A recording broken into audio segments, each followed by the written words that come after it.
আসসালামু আলাইকুম এভরিওয়ান। আপনি কি জাতীয় বিশ্ববিদ্যালয়ে পরিসংখ্যান বিভাগ নিয়ে ভর্তি হয়েছেন? এখন আপনি কিভাবে অল্প পড়ে এ প্লাস নিশ্চিত করতে পারবেন এবং পড়াটা কিভাবে শুরু করবেন বা বিগত কত বছরের প্রশ্ন পড়লে আপনি সহজেই এ প্লাস নিশ্চিত করতে পারবেন, সে সমস্ত বিষয় নিয়ে আজকের ভিডিওতে আলোচনা করব। তো চলেন আমরা শুরু করি। দেখেন, আজকে আমরা ডিপার্টমেন্ট অফ স্ট্যাটিক্স অর্থাৎ পরিসংখ্যান বিভাগ নিয়ে আলোচনা করব। আমরা হচ্ছে পরিসংখ্যান বিভাগ নিয়ে আলোচনা করব। তো পরিসংখ্যান বিভাগের যে সাবজেক্ট গুলো আছে সেই সাবজেক্ট গুলোকে আমরা তিনটা টোটাল ক্যাটাগরিতে ভাগ করেছি। এক নম্বর হচ্ছে কম্পালসারি সাবজেক্ট, এ হচ্ছে কম্পালসারি সাবজেক্ট। 2 নম্বর হচ্ছে মেজর সাবজেক্ট, 3 নম্বর হচ্ছে নন মেজর সাবজেক্ট। ঠিক আছে, তো এগুলো সবকিছুই আমরা হচ্ছে আলোচনা করব। এগুলোর মার্ক কত, এগুলো কোনগুলো বই আপনি কিনবেন, কোন প্রকাশনীর, এবং হচ্ছে কত হচ্ছে ক্রেডিট আছে, সবকিছু আলোচনা করবো। অতএব ধৈর্য সহকারে সম্পূর্ণ ভিডিওটি দেখেন, আশা করি আপনার সমস্ত প্রশ্নের অ্যান্সার পেয়ে যাবেন। ঠিক আছে, এখন আমরা চলেন শুরু করি। প্রথমে যে কথাটি বলতে হয়, আপনি ডিপার্টমেন্ট অফ স্ট্যাটিক্স অর্থাৎ পরিসংখ্যান বিভাগে ভর্তি হয়েছেন, তার মানে আপনি হয়তো মনে করছেন বা এতদিন আপনি মনে মনে ভেবে এসেছেন বা আমরা এতদিন আমাদের শোনানো হয়েছে যে অনার্সে আমরা যখন একটা বিভাগে ভর্তি হই তখন একটি মাত্র সাবজেক্ট পড়তে হবে। আসলে বিষয়টা তা নয়। এখানে আপনাকে পরিসংখ্যানের তো বেশ কিছু সাবজেক্ট পড়তে হবে, তার সাথে আরো ভিন্ন ভিন্ন বিষয় পড়তে হবে। ঠিক আছে, যেমন দেখেন, আমরা প্রথম যে ক্যাটাগরিতে সাবজেক্ট গুলো রেখেছি কম্পালসারি অর্থাৎ বাধ্যতামূলক যে সাবজেক্ট গুলো, অর্থাৎ আপনি জাতীয় বিশ্ববিদ্যালয়ের যে কোনো ডিপার্টমেন্টে ভর্তি হন না কেন, ফিজিক্স, কেমিস্ট্রি, ম্যাথ, বায়োলজি, প্রাণীবিদ্যা, উদ্ভিদবিদ্যা বা মনোবিজ্ঞান, বাংলা, ইংরেজি, রাষ্ট্রবিজ্ঞান, আপনাকে এই দুইটা সাবজেক্ট পড়তেই হবে। এই দুইটা সাবজেক্ট কি? হিস্টোরি অফ বিডি মানে স্বাধীন বাংলাদেশের ইতিহাস, এবং হচ্ছে আইসিটি। এই আইসিটি সাবজেক্টটা আগে কিন্তু ছিল না। এটা নতুন সিলেবাসে যুক্ত করা হয়েছে 2024-25 সেশন থেকে। 2024-25 সেশন থেকে। তো আমরা এই হিস্টোরি অফ বিডি এর 100 মার্কের পরীক্ষা দেব। 100 মার্কের টোটাল পরীক্ষা হবে। তার মধ্যে 100 মার্কের পরীক্ষার মধ্যে আপনার লিখিত পরীক্ষা হবে 80 মার্কের, আর 20 থাকবে আপনার কলেজের উপরে। কলেজের উপরে কিভাবে? তার মধ্যে 15 মার্ক হবে ইন কোর্স, আর 5 মার্ক হবে আপনার উপস্থিতির উপরে। 5 মার্ক উপস্থিতি আর 15 মার্ক হচ্ছে ইন কোর্স, অর্থাৎ টোটাল এই 20 মার্ক আপনার কলেজের হাতে। আর এই 80 যে মার্ক আছে, 80 মার্ক আপনাকে লিখিত পরীক্ষা দিতে হবে। এই লিখিত পরীক্ষায় আপনাকে লিখিত এবং এই কলেজের ইনকোর্স মার্ক টোটাল মিলে আপনাকে 40 দিতে হবে, তাহলে আপনি পাস করবেন। ইন্টারমিডিয়েট পর্যন্ত আমাদের 33-এ পাস থাকে, কিন্তু অনার্সে কিন্তু জাতীয় বিশ্ববিদ্যালয় বা আপনি যেখানে পড়েন না কেন তখন আপনাকে 40 মার্ক পেলে আপনি পাস করবেন। ঠিক আছে, তো এই গেল হচ্ছে যেখানে বিষয় আর কি। আর এখানে যদি 50 মার্কের হচ্ছে যে 50 মার্কের টোটাল সাবজেক্টের হয়, তাহলে 40 মার্কের পরীক্ষা হবে, 10 মার্ক হচ্ছে ইন কোর্স আর আপনার অ্যাটেন্ডেন্টের উপরে। এবার দেখেন, এই 100 মার্কের টোটাল ক্রেডিট হচ্ছে 4। এখন ক্রেডিট বিষয়টা কি, ক্রেডিট বিষয়টা আমরা আস্তে আস্তে জানবো। এর আগে আমরা কিন্তু জিপিএ হিসাব করেছি, কিন্তু অনার্সে আপনার সিজিপিএ হিসাব হবে। তো আপনি বিষয়টা আস্তে আস্তে বুঝতে পারবেন, একসাথে বুঝতে পারবেন না। ঠিক আছে, তো দেখেন আইসিটি যে সাবজেক্টটা, সেখানে আপনার ক্রেডিট হবে 3, অর্থাৎ এখানে টোটাল 75 মার্কের পরীক্ষা। তার মধ্যে 60 মার্ক হবে লিখিত, আর 15 মার্কের মধ্যে 10 মার্ক হচ্ছে যে ইনকোর্স, এবং 5 মার্ক হচ্ছে যে উপস্থিতির উপরে। ঠিক আছে, এখন দেখেন তাহলে 25 মার্কে একটা ক্রেডিট, 50 মার্কের 2 ক্রেডিট, 75 মার্কের 3টা ক্রেডিট, 100 মার্কের টোটাল 4 ক্রেডিট। আপনার টোটাল মিলিয়ে 900 মার্কের পরীক্ষা হবে। টোটাল ক্রেডিট হবে 36। আশা করি ক্লিয়ার। ঠিক আছে, তো আমাদের সাবজেক্টের মার্ক এবং ক্রেডিট বিষয় গেল। ক্রেডিট বিষয়টা আপনি আস্তে আস্তে বুঝতে পারবেন, এটা নিয়ে মাথা খারাপ করার কিছু নাই। ঠিক আছে, এখন দেখেন এখন আমরা তো আমাদের এই কম্পালসারি বিষয়টা সাবজেক্ট দুইটা গেল। এখন আমরা মেজর সাবজেক্ট নিয়ে আলোচনা করব। মেজর মানে আপনি মেজর সাবজেক্ট মানে আপনি যে ডিপার্টমেন্টে ভর্তি হয়েছেন, আপনি পরিসংখ্যান ডিপার্টমেন্টে ভর্তি হয়েছেন, তার মানে পরিসংখ্যান রিলেটেড যে সাবজেক্টগুলো সেগুলো আপনার হচ্ছে কি মেজর সাবজেক্ট। মেজর সাবজেক্টের মধ্যে প্রথমে যে সাবজেক্ট আছে সেটা হচ্ছে ইন্ট্রোডাকশন অফ স্ট্যাটিক্স। তারপরে 2 নম্বর আছে এলিমেন্টারি প্রবাবিলিটি, 3 নাম্বার আছে লিনিয়ার অ্যালজেব্রা। এই 3টা সাবজেক্টে আপনাকে পড়তে হবে। এই 3টা সাবজেক্টের টোটাল 100 মার্ক করে পরীক্ষা হবে, অর্থাৎ 4 করে ক্রেডিট থাকবে। 4 করে ক্রেডিট থাকবে। 100 মার্কের মধ্যে আপনার কি 80 মার্কের লিখিত পরীক্ষা আর 20 মার্ক আপনার হচ্ছে কলেজের ইনকোর্স এবং উপস্থিতির উপরে। এটা মানে অনার্সে এটা প্রতিটা সাবজেক্টে এটা হবে আর কি, ঠিক আছে। যদি আপনার 50 মার্কের সাবজেক্ট হয় তাহলে 40 মার্কের লিখিত পরীক্ষা, 10 মার্ক ইনকোর্স মিলে, ঠিক আছে। তো এই গেল মেজর সাবজেক্টের কাহিনী। এরপরে দেখেন আপনার নন মেজর সাবজেক্ট আছে, আবার নন মেজর সাবজেক্ট আছে। তো নন মেজর সাবজেক্ট কি সেগুলো আমরা হচ্ছে দেখি। দেখেন নন মেজর সাবজেক্ট, আপনি গণিত আপনি পরিসংখ্যান বিভাগে ভর্তি হয়েছেন। এখন পরিসংখ্যানটা তো নিজের স্বয়ংসম্পূর্ণ না, অন্য সাবজেক্টের উপর নির্ভরশীল। এখন ওই সাবজেক্টগুলো তো আপনাকে বেসিক কিছু কনসেপ্ট নিতে হবে। বেসিক যে কনসেপ্ট গুলো নিতে হবে তার মধ্যে আপনাকে 2টা ডিপার্টমেন্ট চুজ করতে হবে। 2টা ডিপার্টমেন্ট থেকে 2 4টা সাবজেক্ট পড়াবে, ঠিক আছে। তো কি প্রথম আছে ফাউন্ডেশন অফ ম্যাথমেটিক্স, 2 নম্বর হচ্ছে ক্যালকুলাস 1। এই 2টা সাবজেক্ট ম্যাথ ডিপার্টমেন্ট থেকে, ঠিক আছে, ম্যাথ ডিপার্টমেন্ট থেকে 2টা সাবজেক্ট পড়তে হবে। এবং principal of economics 2 number BD মানে বাংলাদেশ, ঠিক আছে, বাংলাদেশ এগ্রিকালচার আর ইকোনমিক্স, অর্থাৎ অর্থনীতি থেকে আপনাকে 2টা সাবজেক্ট পড়তে হবে। অর্থাৎ এই যে ক্যাটাগরি সেটা হচ্ছে গণিত বিভাগ থেকে 2টা সাবজেক্ট পড়তে হবে। বি ক্যাটাগরিতে আমরা রেখেছি অর্থনীতি, অর্থাৎ বি ক্যাটাগরি থেকে আপনাকে 2টা সাবজেক্ট পড়তে হবে। এই 2টা সাবজেক্ট আপনার নন মেজর, এগুলো সাবজেক্ট আপনার কি নন মেজর। তো নন মেজর সাবজেক্ট আপনাদের আলাদা চয়েস করার অপশন নাই। যারা ম্যাথমেটিক্স ডিপার্টমেন্ট আছে তাদের 4টা বিভাগ দেওয়া হয়েছে। ধরেন আপনি ম্যাথ ডিপার্টমেন্টে ভর্তি হয়েছেন, আপনি ফিজিক্স, কেমিস্ট্রি, পরিসংখ্যান বা অর্থনীতি এই 4টা বিভাগ থেকে যে কোনো 2টা বিভাগ চয়েস করে নিতে পারবেন।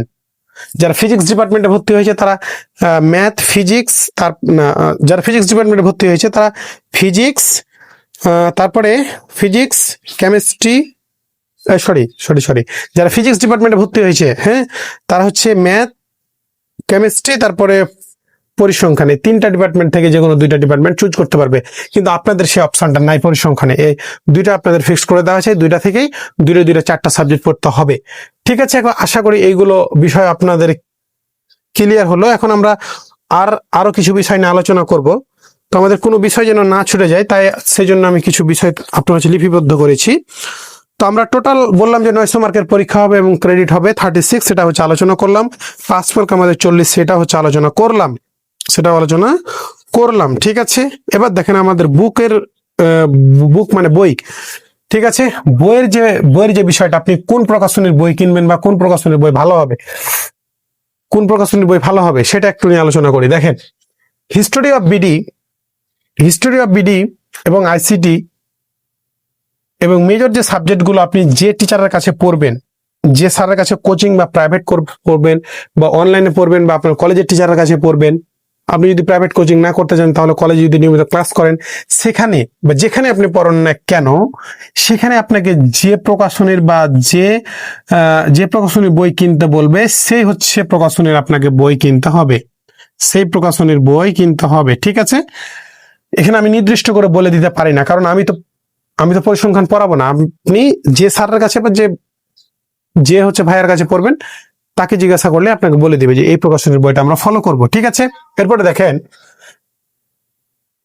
এটা কিন্তু সবার ক্ষেত্রেই হচ্ছে গেল আর কি। এবং এবার আমি কিন্তু গণিত নিয়ে পড়াশোনা করেছি, এই কারণে আমি আপনাদের যে 2টা সাবজেক্ট পড়াবো সেই 2টা সাবজেক্ট হচ্ছে ফাউন্ডেশন অফ ম্যাথমেটিক্স এবং হচ্ছে ক্যালকুলাস 1। এই 2টা সাবজেক্ট আমি আপনাদের পড়াবো। তো এই 2টা সাবজেক্ট আমি তিতাস প্রকাশনীর বুক ফলো করি। আমি তিতাস প্রকাশনীর বই ফলো করে আপনাদের পড়াবো।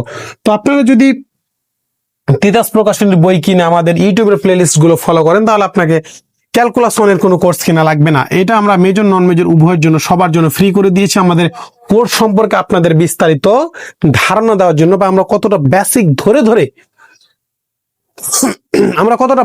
ধরে এবং বিগত 15 বছরের সমস্ত ম্যাথ আপনাদের সলভ করে দিয়েছি। এবং আপনার যদি ইন্টারমিডিয়েটে ম্যাথ একেবারে ঘাটতি থাকে, আপনি সেভাবে কিছুই না পড়ে থাকেন, আমরা এমন ভাবে ম্যাথমেটিক্স এর কোর্সটাকে সাজিয়েছি যাতে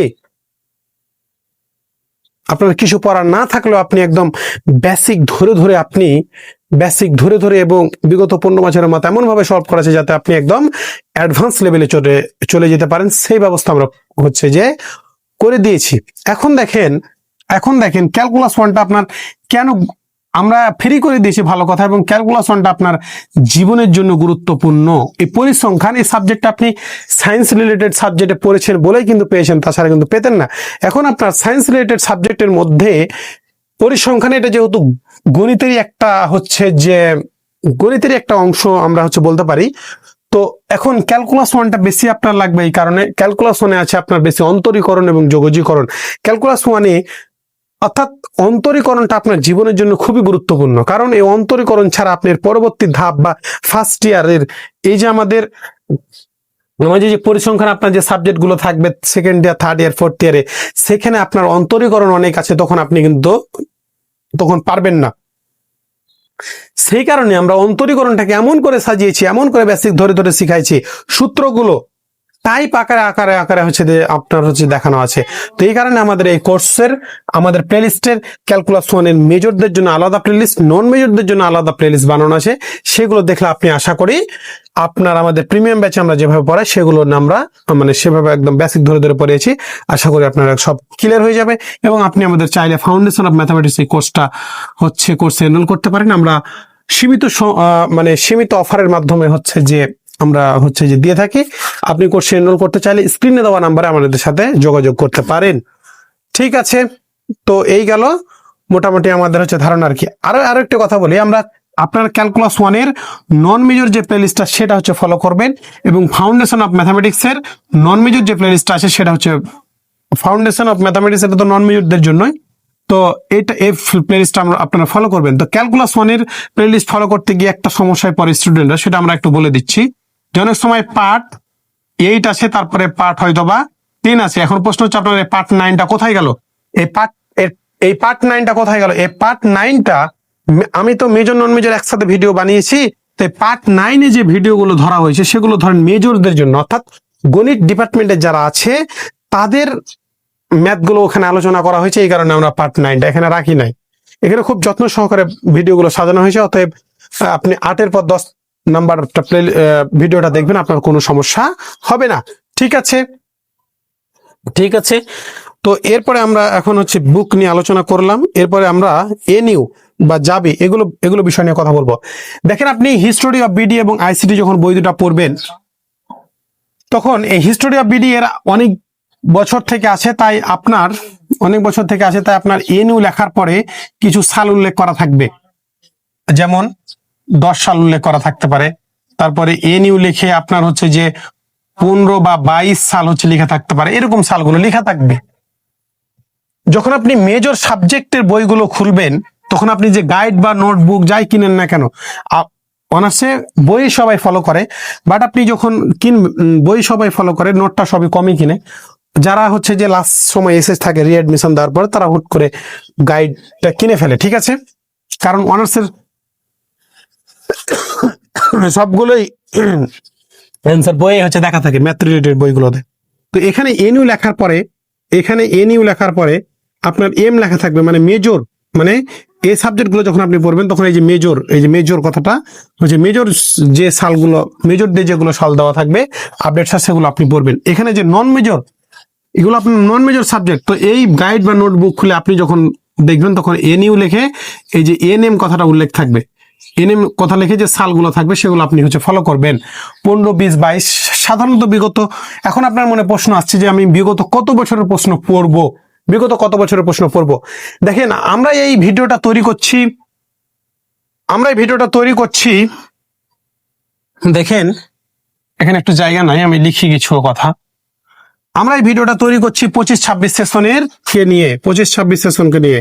এখন এর পরবর্তী সেশনে এই ভিডিওটা দেখতে পারবে, যদি এই সিলেবাসটা চেঞ্জ না হয়। যদি সিলেবাসটা চেঞ্জ না হয়, তাহলে আমাদের এই যে ভিডিওটা থাকবে। যদি সিলেবাস চেঞ্জ হয়, আমরা ভিডিওটি চেঞ্জ করব। ঠিক আছে, আপডেট করব, সমস্যা নাই। এখন আপনি 25-26 সেশনের শিক্ষার্থী, বা আপনি 25-26 সেশনে ভর্তি হয়েছেন, তার মানে আপনি 25 সালের যে প্রশ্নগুলো সেগুলো আপনি স্কিপ করে পড়বেন। এবং আপনি 25-26 সেশনে ভর্তি হয়েছেন, তার মানে আপনি অনার্স প্রথম বর্ষের 26 সালের পরীক্ষার্থী। আপনার পরীক্ষা 27 সালে, 28 সালে, 30 সালে বা 50 সালে হতে পারে, কিন্তু আপনি 26 সালেরই পরীক্ষার্থী। ঠিক আছে, এখন আপনি কি করবেন? 25 সালের প্রশ্নগুলো স্কিপ করবেন এবং বিগত 10 বছরের প্রশ্ন পড়বেন। বিগত 10 বছর মানে আপনি বিগত 10 বছর মানে আপনি 14 থেকে দেখি একটু, হ্যাঁ, আপনি 15 থেকে 24 সালের প্রশ্নগুলো যদি পড়েন তাহলে আপনি কিন্তু কমন পেয়ে যাবেন। মনে করেন যে এনইউ লেখে যে 16 লেখা আছে আর 22 লেখা আছে, তার মানে এই প্রশ্নটা আপনি পড়বেন। এনইউ লেখে 15 লেখে হচ্ছে যে 15 লেখে আপনার 23 লেখা আছে, এরকম প্রশ্নগুলো পড়বেন। অর্থাৎ 15 থেকে 24 সালের মধ্যে যে প্রশ্নগুলো আছে সেগুলো আপনি প্রশ্ন পড়বেন। এরপরে আপনি যদি 27-28 সেশনে ভর্তি হন, 27-28 সেশনে বা 26-27 ধরি, 26 বা 27 সেশনে যদি ভর্তি হন, তাহলে আপনি 26 সালের প্রশ্নগুলো স্কিপ করবেন এবং বিগত তাহলে তখন আপনি কি করবেন? 21, 22, 23, 24, 25 এবং তারও, অর্থাৎ আপনি বিগত 10 বছর মিলিয়ে পড়বেন। 10 থেকে 12 বছরের প্রশ্ন যদি আপনি পড়েন, এ প্লাস আপনার কেউ ঠেকাতে পারবে না। এ প্লাস আপনার কেউ ঠেকাতে পারবে না। তবে বর্তমানে জাতীয় বিশ্ববিদ্যালয় স্ট্যান্ডার্ড আকারে আসছে।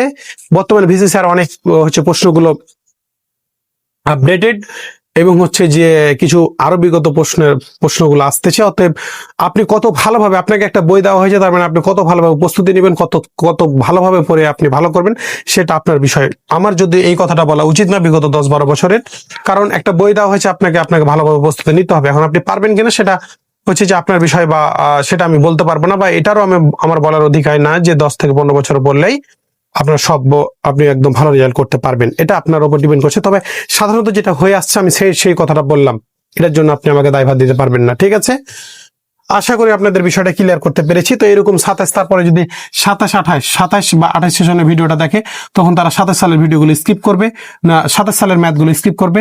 তখন বিগত যে 10 বছরের প্রশ্ন, অর্থাৎ 16 থেকে না, 17 থেকে যে 26 সালে যে প্রশ্নগুলো, সবগুলো সলভ করবে। এভাবে আপনারা প্রশ্নগুলো সলভ করবেন।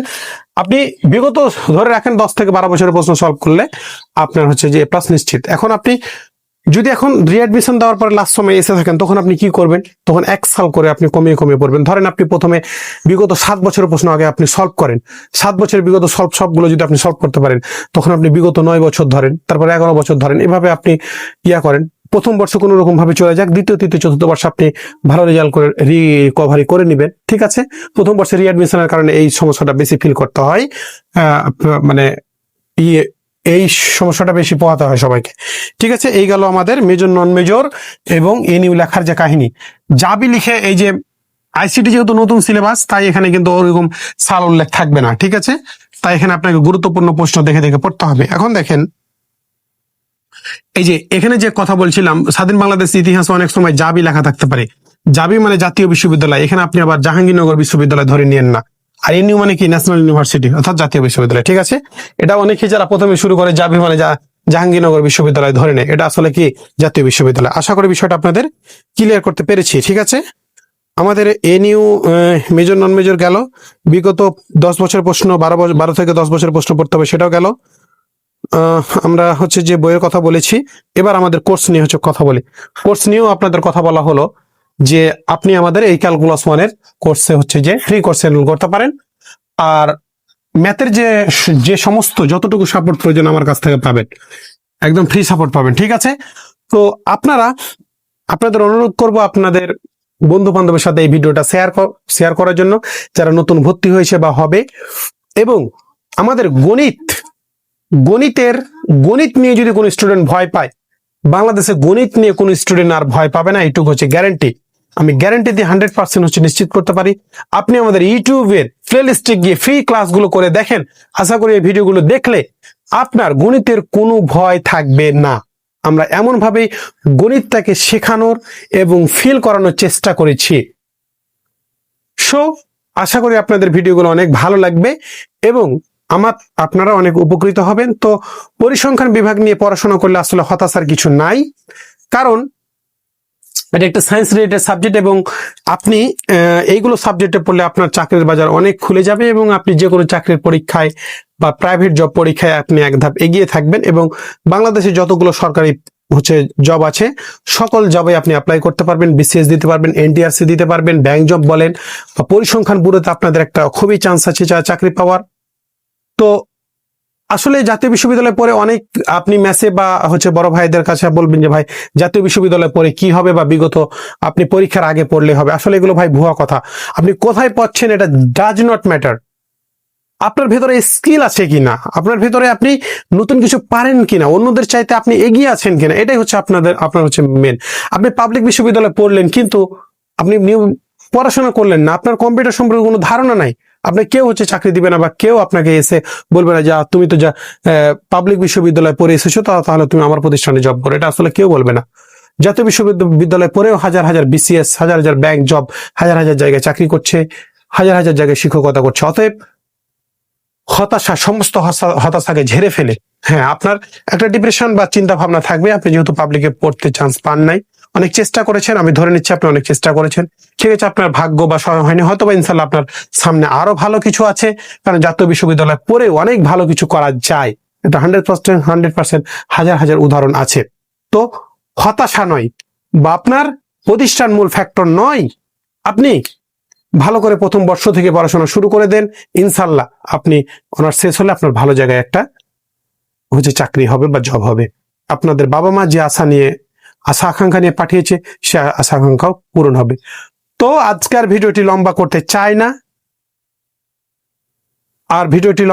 চাই না, এই ভিডিওটি তাদের সাথে শেয়ার করেন যাদের এই ভিডিওটি খুবই প্রয়োজন, আপনাদের কলেজের মেসেঞ্জার গ্রুপ বা আপনাদের হচ্ছে যে আইডিতে শেয়ার করতে পারেন। ধন্যবাদ সবাইকে, আজকে এখানে শেষ করে দিলাম। খোদা হাফেজ।